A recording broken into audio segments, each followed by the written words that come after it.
Shut up and sit down.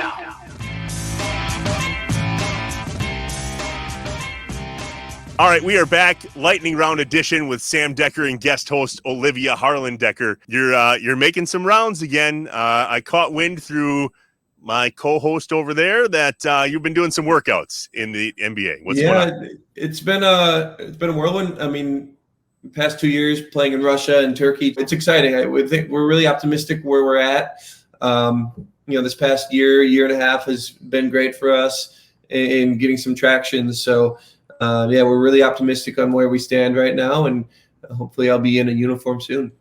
Sam's being very humble. He had an incredible season in Turkey. I was able to go watch him as much as I could. And think about his 2 years overseas were both impacted by COVID. I think that makes it all the more impressive. Being basically locked up alone in an apartment, no restaurants, no place to go. And then he still had the season that he had this past year. And he's being very humble. He has tons of interest from a ton of NBA teams, and I'm incredibly proud of him because it's really, really hard to scratch and claw your way back in the league, and he's doing it. Let's go. That'd be great. You're not going to tip us off, are you? No. Can't do that. I always tell people that we do not exist to break any news. All we want to do is talk about inside Wisconsin stuff. No, we're not going to hold you back. We don't even have anything. I said, well, right now we're just optimistic. Nothing becomes official for another week here. So, but you never know. Say I don't know. I don't want to get intel from something and then make it harder on whatever. So I'm just doing what I can and staying quiet, and right. hopefully something falls into place here. Shut up and sit down. All right, Sam, where you left this conversation was hopefully something falls into place. Buddy, something fell into place. Tell us the story. Yeah, no, we were able to finalize and complete a deal with the Toronto Raptors, which is super exciting. Very honored, very grateful. I think that's the feeling that I have the most. It's just I'm grateful.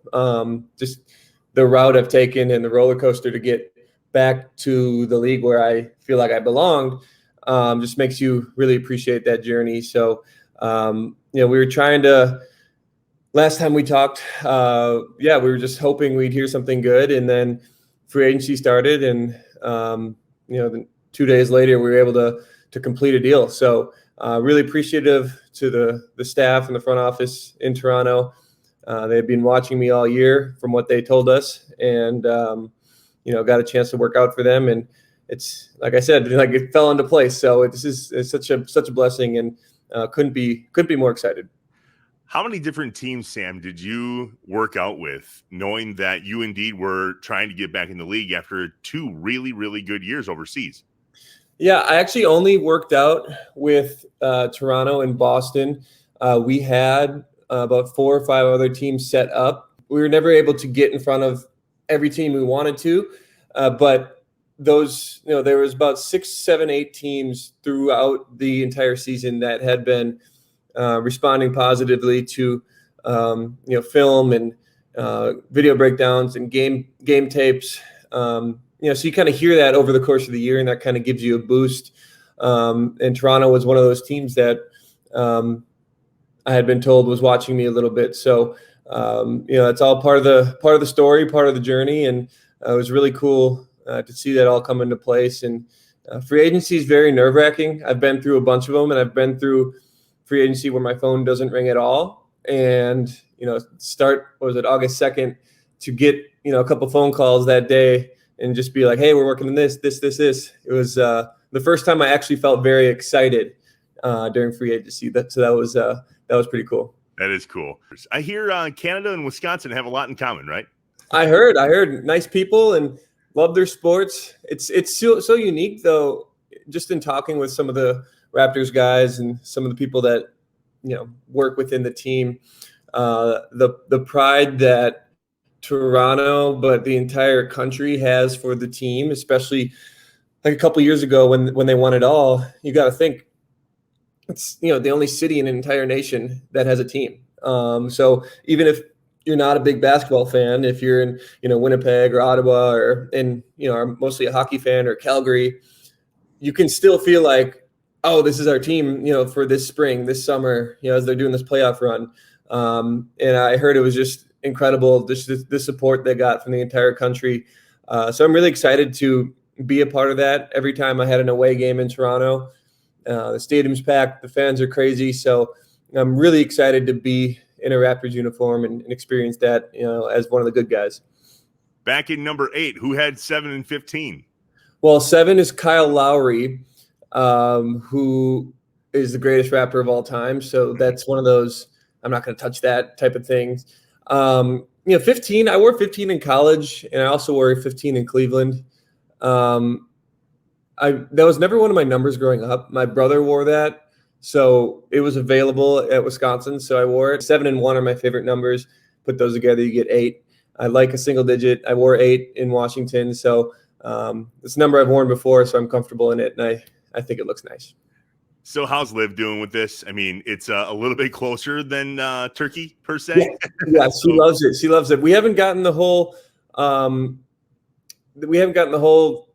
gist on how getting in and out of the country is right now. We're so excited. We're so pumped. I think initially when she goes, it'll be like a 10-hour drive if she needs to bring some stuff, bring the dog and whatnot. So it's a little easier than a 11-hour flight to Istanbul and a 2-hour flight to Ankara. It's if she had to fly, she can get there in 90 minutes. So we are grateful. We are so excited to just be within the continental, North America again, and set up some roots there.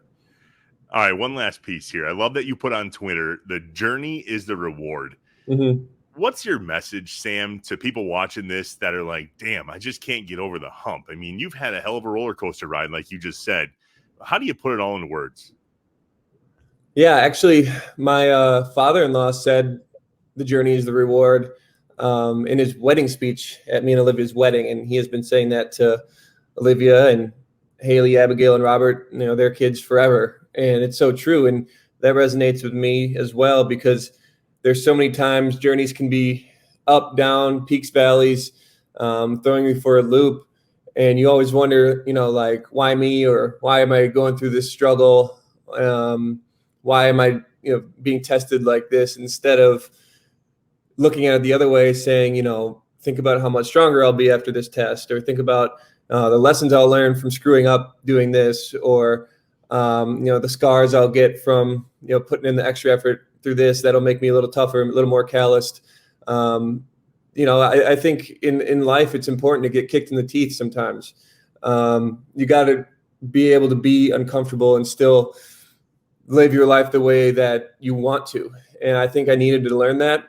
I got a little too comfortable, I think, in past years, and going overseas, going through the trades, going through injuries has really kicked me in the teeth. And it's taught me to stand back up and, learn new ways to fine tune things, work through things, and approach it with a perspective of, okay, just let's do this, instead of questioning it. And that's, I think, half the battle right there. And I'm so thankful that, I have a support system that can push me through those times, because it's not always just me going through it. It's Liv, it's my family, it's my friends.